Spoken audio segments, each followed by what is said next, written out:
Welcome to Broker Genius. My name is Lynn, and I'm going to be demonstrating how to fix check code errors.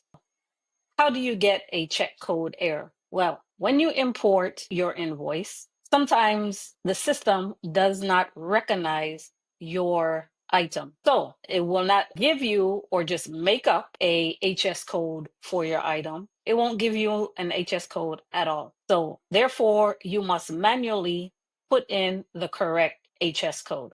What you would see is something like this. Check code, we have turmeric soap. We will go to change. Let's put in soap. There you go. We can choose which soap we want to use. Let's try the medicated soap. There we have it. We have assigned this item an HS code. One thing to remember is Broker Genius remembers your movement. Next time this item comes up, it knows that you assigned it this particular code. No need to look forward to having to change it every time this item comes your way in an invoice. That's it. Thank you for watching and see you next time.